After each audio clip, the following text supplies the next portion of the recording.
ஆக்சுவலா பார்த்தீங்கன்னா, இந்த ட்ரேட நான் எப்படி எடுத்தேன் அப்படின்னா, மொத இதுதான் ஸ்ட்ரக்சரு. இந்த ஸ்ட்ரக்சரை நேத்துலேருந்து உடைக்க ரொம்ப சிரமப்பட்டது மார்க்கெட்டு. ஆனா, இந்த இடத்துல உடைச்சிருச்சு. ஸோ நமக்கு ஸ்ட்ரக்சர் பிரேக் ஆயிடுச்சு. அடுத்து கண்டினியூஷன் மார்க்கெட் மேலே போகும்னு நினச்சேன், போகலை.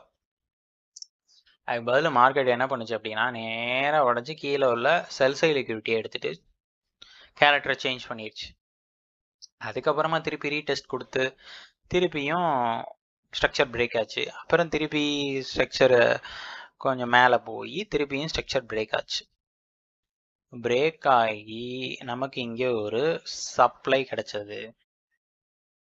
சப்ளை இதுதான் அந்த சப்ளை. இந்த சப்ளை கிடைச்சிருக்கு. இந்த சப்ளை இது வந்து டிமாண்டு. இப்போ மார்க்கெட் இந்த இடத்துல ஒரு பிரேக் வச்சிருக்கு. பிரேக் வச்சு இந்த இடத்துல டச் பண்ணி மார்க்கெட் வந்து கீழே வரணும். ஆனால் கீழே இந்த ஸ்ட்ரக்சரை உடைக்க முடியலை. அக்ரெசிவாக மேலே க்ளோஸ் வச்சிட்டான். க்ளோஸ் வச்ச உடனே நமக்கு வந்து இங்கே ஒரு ஃப்ளிப் ஜோன் கிரியேட் ஆயிடுச்சு. ஃப்ளிப் ஜோன் எப்படி கிரியேட் ஆச்சு? இதாக இருக்கு. இதுதான் கடைசி ரியாக்ஷன் கேண்டில். இந்த கேண்டில் ரியாக்ஷன் ஆகி தான் அந்த கேண்டில் உடைச்சிருக்கு. ஸோ இந்த கேண்டில் டச் ஆனோன்னா நம்ம என்ட்ரி டார்கெட் 1:2 கரெக்டாக போய் டார்கெட் ஒரே கேண்டில் போய் அடைச்சிருச்சு. இப்போ என்ன அப்படின்னா, இந்த ட்ரேடு நான் எடுத்தேன். ஆக்சுவலாக ரொம்ப 5 minutes down trend, 1 hour down trend அப்படின்னு நினச்சிட்டு இந்த ட்ரேடை எனக்கு எடுக்க மனசு இல்லை. பட் இருந்தாலும் ட்ரேடை எடுத்துட்டேன். ஆனால் நான் ஒரு தப்பு பண்ணிட்டேன். என்ன தப்பு பண்ணேன் அப்படின்னா, லாட் சைஸ் இருக்கு இல்லையா, அந்த லாட் சைஸை நான் எப்பயுமே 1% இல்லைன்னா 1.5% தான் ரிஸ்கே வைப்பேன். ஆனால் ரிஸ்க்கு 2%க்கு மேலே போயிடுச்சு. ஸோ அது தப்பு இல்லையா?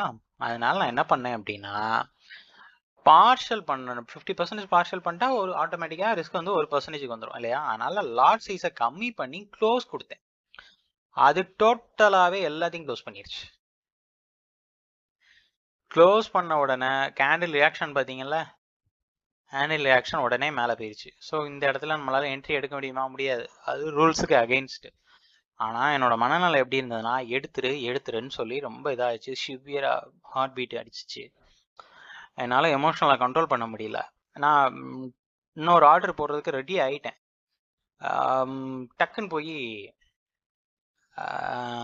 டெஸ்க்டாப்பை க்ளோஸ் பண்ணி விட்டேன். ஏன்னா இந்த மாதிரி இடத்துல தான் நம்ம தப்பு பண்ணுவோம். ஸோ அதனால் டக்குன்னு போய் க்ளோஸ் பண்ணிட்டேன்.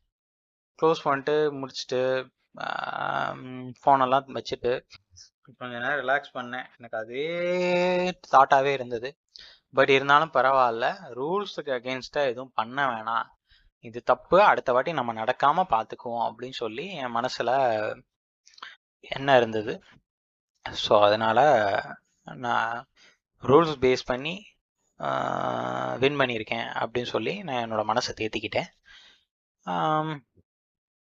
அவ்வளோதான் இந்த ட்ரேடு. நெக்ஸ்ட் ட்ரேடில் பார்ப்போம்.